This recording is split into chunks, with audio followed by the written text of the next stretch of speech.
오늘 치료하심과 채워주심, 치료하심과 채워주심이라는 제목으로 말씀을 나누도록 하겠습니다.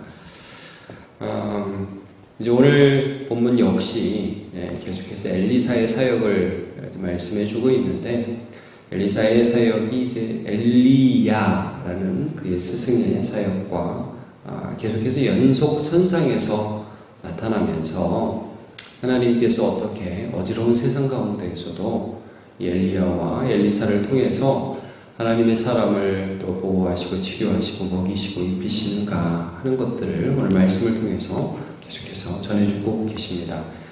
어제 본문에서도 하나님께서 그 수냄 여인을 돌보시는 것, 그리고 또 좀 선지생도의 아내, 미망인이죠.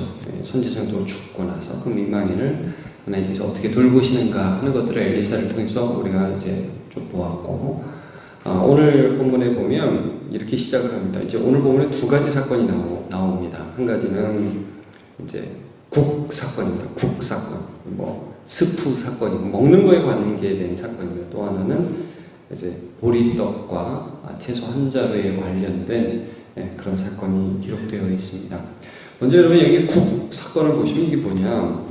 38절을 보시면 엘리사가 다시 길갈에 이르니, 그러니까 엘리사는 순회 사역을 했던 것 같아요. 그러니까 쭉 돌아다니면서 성도들을 돌보고 또 선지생도들에게 말씀을 가르치고 하는 그런 일들을 했던 것 같습니다. 이제 길갈이라는 땅의 이름입니다.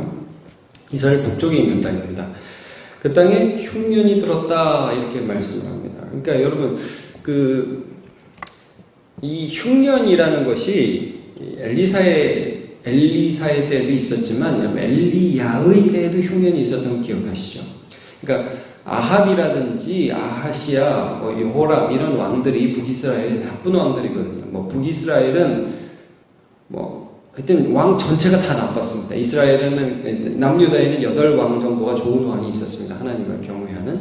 근데 북이스라엘의 왕들은 좋은 왕이, 하나님을 경외하는 왕이 한 왕도 없었어요. 근데 그 중에 진짜 나쁜 왕이 아합이었어요. 근데 그 시대에 엘리야가 사역했고 그의 아들 때에 이제 엘리사가 사역을 하기 시작하는데, 이게 하나님께서 그 땅 백성들이 바알을 섬기고 아세를 섬기고, 그러니까 흉년을 주시는 거예요. 그러니까 이 사람들이 이제 너무너무 힘든 상태고, 하나님의 사람들, 하나님을 섬기는 사람들 힘들었어요. 근데 엘리야도 그때 어떻게 먹고 살았느냐 하면, 하나님이 그릿 시냇가에 숨으라 그러니까 거기 까마귀가 고기를 갖다 줬잖아요. 그러니까 독특한 방법으로 하나님이 살려주신 것입니다. 이 엘리사의 때에도 굉장히 힘들었던 것 같아요. 선지생도들이 모여있고 말씀을 들어야 되는데, 이 말씀을 듣기 전에 밥부터 먹어야 되겠는 거예요. 그래서 엘리사가 야, 국 끓여라 이렇게 명령을 합니다. 근데 여기 보시면 엘리사가 자기 사환에게 이르되 큰 솥을 걸고 선지자의 제자들을 위하여 국을 끓이라 하매. 그러니까 한 사람이 채소를 캐러 어디로 갑니까? 여러분, 채소를 캐러 우리 밭에 나가야 되잖아요. 근데 들에 나갑니다. 이 말은 무슨 말씀입니까? 밭에 먹을 만한 채소가 없었다는 얘기입니다. 그만큼 흉년 때문에 힘들었던 시기였다는 것이죠. 하나님의 사람들, 하나님의 말씀을 배우겠다는 선지생도들이 모여있는데 먹을 건 없고 국은 끓이라고 그러고, 그러니까 나가서 들에서 먹을 걸 찾는데 들포도 덩굴을 만나 그곳에 들호박을 땁니다. 이제 이 들호박이 노랑 조롱 호박이다. 근데 독성이 많은 호박이랍니다. 근데 이제 우리도 잘 모르잖아요. 이게 먹어도 되는 풀인지 먹으면 안 되는 풀인지 모르니까 이게 호박 모양이 있으니까 이제 잘라가지고 국에다 넣습니다.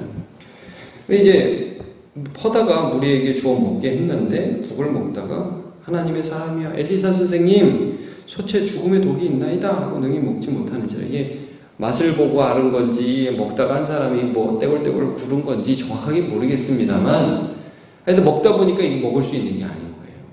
그래가지고 큰 위기 상황이 이제 벌어진 거죠. 이거 잘못하면 단지 식중독 걸려서 신학교에서 신학생들이 죽어나가는 그런 일들이 벌어지게 된 상황인 겁니다. 이 상황이.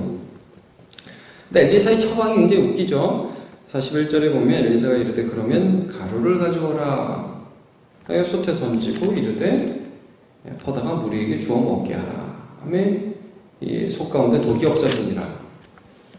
여기 가루가 뭐냐면요, 여러분 엘리야 때 하나님께서 그 사르밧 과부에게 보내셨잖아요. 근데 그 과부가 엘리야가 떡을 달라고 그러니까 아니 저는 기름 조금 있고 가루 조금 있습니다. 곡식가루 조금 있습니다. 할 때 그 가루입니다. 그러니까 곡식가루. 이게 뭐 해독제가 될 수 없는 거예요. 근데 이거죠. 하나님이 하나님의 백성들을 치료하신다는 거예요. 사실요, 여기서 우리가 볼 수 있는 게 뭐냐면 선한 의도를 가졌다고 해도 우리 하나님의 사람들이 뭐 모든 걸 다 잘한다? 실수투성이에요, 사실은. 만약에 저 같은 사람이 이런 거죠. 이 말씀에 비유하자면 저 같은 사람이 어떤 요리를 하는데 제가 도와준다고 나서면 괜히 요리를 망치기가 쉽겠죠. 예, 괜히 하다가 이게 뭐 조미료를 이걸 넣어야 되는지 모르는지. 근데 이제 뭐 권사님이나 하여튼 어떤 분이 와가지고 그게 아니라 목사님 요걸 넣어야 돼요. 그래서 몇 방울 딱딱딱 넣고 이렇게 휘저으면 음식이 되잖아요. 사실 우리가 살다가 보면 하나님을 섬긴다고 그러고 무슨 일을 한다고 그러는데 실수투성이에요. 여기 말을 해서 누구를 도와준다고 그러는데 오히려 실수해가지고 상처 주고 이런 일들이 얼마나 우리가 많이 있습니까? 그래서 우리가 돌아보면 내가 한 대로 하면 인생이 망해야 되는데 하나님의 치료의 손길이 함께 하시는 겁니다. 그래서 그 상황을 뛰어넘는 거예요. 그 야곱이라는 사람을 우리가 좀 기억해 보면 야곱이 평생 죄진 것밖에 없잖아요. 잘한 게 없습니다. 뭐 형과의 관계도 그렇고 그 다음에 특별히 이제 삼촌 라반의 집에 피해가 있는데 거기서도 참 자기가 평생 잘못한 것처럼 삼촌 라반이 자기를 힘들게 해요. 이용하고 착취하고 그래요. 그러니까 이제 이 야곱이 삼촌의 집에 있다가 나중에는 삼촌의 집을 탈출합니다. 말도 안 하고. 근데 이것도 흠이 될 수 있는 것입니다. 왜냐하면 삼촌의 딸들과 자기가 결혼을 했고 삼촌의 집 가축들을 돌보고 있었고 결국은 자기가 부자 된 상황에서 삼촌에게 말도 안 하고 도망가듯이 이제 그 집을 떠나왔으니까요. 라반이 화가 나가지고 야곱을 쫓아갑니다. 근데 야곱을 쫓아서 해하려고 했죠. 넌 내가 오늘 한 건 잡았다. 넌 죽었다. 그리고 쫓아갔는데 야곱을 따라잡기 하루 전날 밤에 하나님께서 라반의 꿈에 나타나십니다. 너는 선악간에 야곱에게 아무 말도 하지 마라. 가타부타 얘기하지 마라. 이게 야곱을 만났는데 하나님이 무서워서 라반이 야곱을 어떻게 할 수가 없는 거예요. 여러분 이게 야곱의 인생이었습니다. 잘한 게 없어요. 야곱이. 뭐 하는 것마다 실수투성이에요.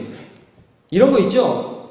애는 문제 일으키면서 나아가는데 뒤에서 엄마가 수습하고 다니는 거예요. 이게 야곱의 인생이었습니다. 그래서 야곱이 뭐라고 고백을 하냐면 창세기 31장 42절에 우리 아버지 하나님 아브라함의 하나님 곧 이삭이 경외하는 이가 나와 함께 하지 아니하셨더라면 외삼주께서 이제 나를 빈손으로 돌려 보내셨으리이다마는 하나님께서 내 고난과 내 손의 수고를 보시고 어젯밤에 외삼촌을 책망하셨나이다. 나는 하나님이 아니었으면 살아갈 수 없었던 사람입니다. 그런데 하나님이 저를 또 외삼촌으로부터 지켜주셨네요. 라반으로부터, 형 에서로부터 지켜주시고 치료하시고 인도하셨던 하나님 때문에 야곱의 인생이 설 수 있었던 것처럼 여러분 이 당시가 얼마나 힘든 시대입니까? 힘든 시대를 살아가는 예수의 사람이 실수하며 산다고요. 솥에다가 음식을 넣어야 되는데 몰라서 독을 넣는 게 우리 인생입니다. 그런데 하나님께서 예수 그리스도라는 치료제를 우리에게 주셔서 우리의 삶을 치유하시고 회복시키고 계시기 때문에 우리가 살 수 있는 거죠. 말씀해 주고 있습니다. 두 번째 사건은 보리떡 20개와 채소 사건입니다. 이건 42절을 보시면 한 사람이 바알 살리사에서부터 와서 또 어떤 지역에서 왔습니다. 근데 이름이 바알 살리사예요. 바알 살리사. 그러니까 하여튼 참 그 당시에 어떤 바알의 영향 이런 것들이 좀 느껴지죠. 근데 이제 중요한 거는 처음 만든 떡 곧 보리떡 20개와 또 자루에 담은 채소를 하나님의 사람에게 드렸어요. 이거는 추수감사 예물을 하나님께 드린 것으로 보여집니다. 떡 20개를 드렸는데 여기 보니까 처음 만든 떡이라고 그랬죠. 이게 아마 정말 처음 곡식을 재배해가지고 하나님께 드리는 그런 예물을 드린 것으로 보입니다. 근데 이제 보리떡이잖아요. 그러니까 이게 후반기 추수감사절이 아니라 전반기 추수감사절이었던 것 같습니다. 우리로 치면 맥추절에 가깝죠. 우리도 여러분 이렇지 않습니까? 이 보릿고개, 이 전반기 보리 추수하기 전 이때가 굉장히 힘든 때잖아요. 그러니까 이것도 지금 무슨 말씀을 하고 있냐면 너무너무 힘든 때에 믿음으로 어떤 사람이 하나님의 사람에게 예물을 드렸는데 그때 먹을 게 별로 없었다는 것을 지금 계속해서 보여주고 있는 겁니다. 시대적으로 너무 어렵다는 거예요. 그러니까 아까 말씀했던 그 사건도 기근을 배경으로 하고 여기도 굉장히 힘든 기근을 배경으로 하는 것입니다.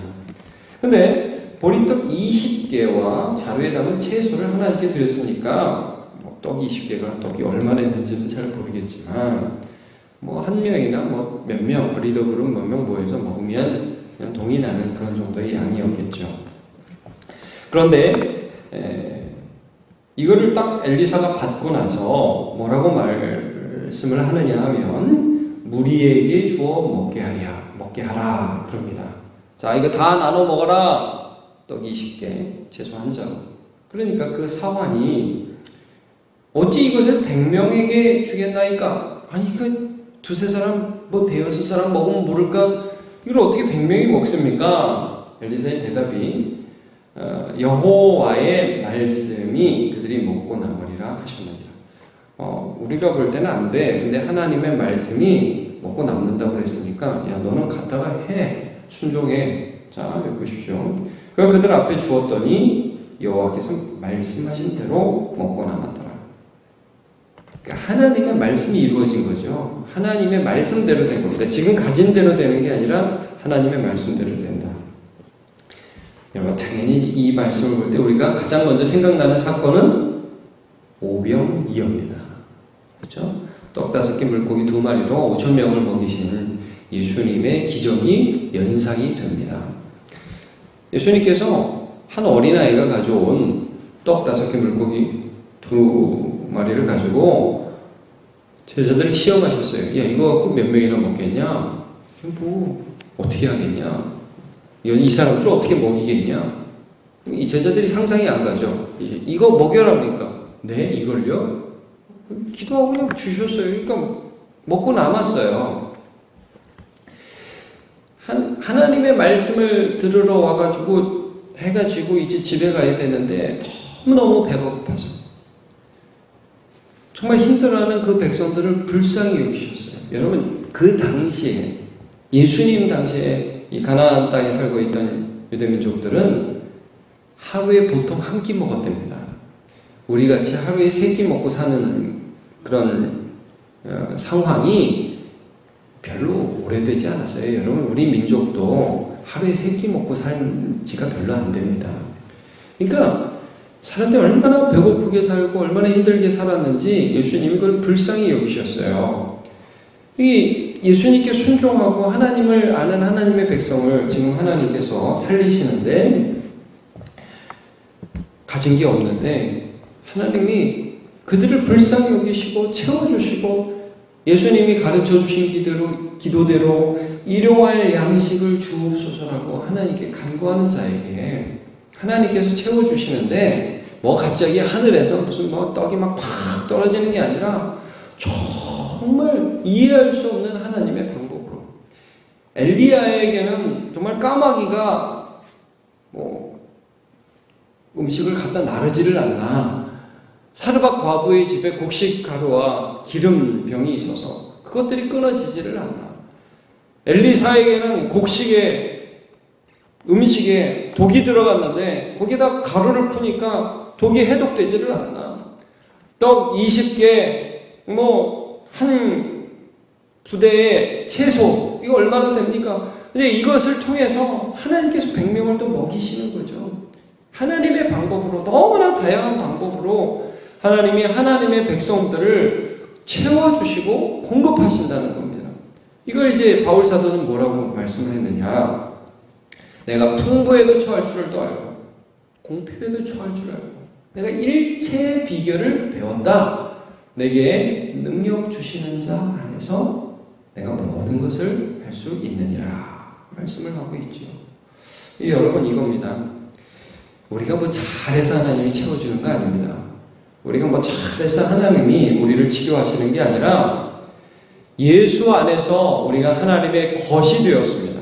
하나님의 것은 하나님이 책임지시는 거죠. 그래서 하나님이 먹여주시고 입히시고 우리는 실수하지만 하나님은 치료하시고 이렇게 우리를 책임지신다는 것을 오늘 이렇게 악한 시대를 살아가고 있는 하나님의 백성들에게 엘리사를 통해서 보여주고 계신 것입니다. 여러분, 우리가 악한 시대, 힘든 시대, 우리의 힘으로 살아갈 수 없는 시대를 살아가면서 매일매일 기근입니다. 매일매일 기근이에요. 매일매일 음식에 독이 들어가고 사람은 많은데 먹을 거는 없어요. 근데 여러분, 그때도 우리가 하나님을 믿고 의지하고 경험해야 될 때입니다. 우리 하나님을 붙들고 오늘도 치료하심과 채워주심을 예수 안에서 영원한 저와 여러분 되시기를 축복합니다. 기도하겠습니다.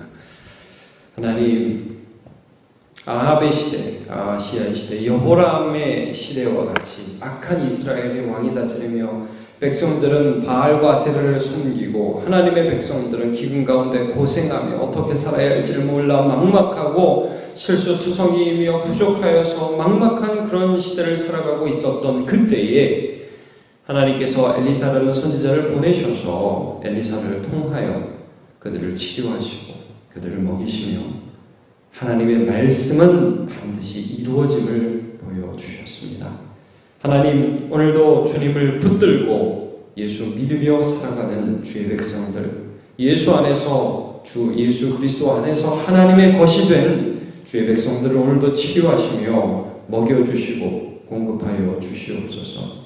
때로는 까마귀가, 때로는 사르밧 과부를 통해서, 때로는 독이 약으로 변하고 또 작은 것들을 통하여 큰 것을 채우시는 하나님의 섭리와 돌보심을 오늘도 경험하기를 원합니다.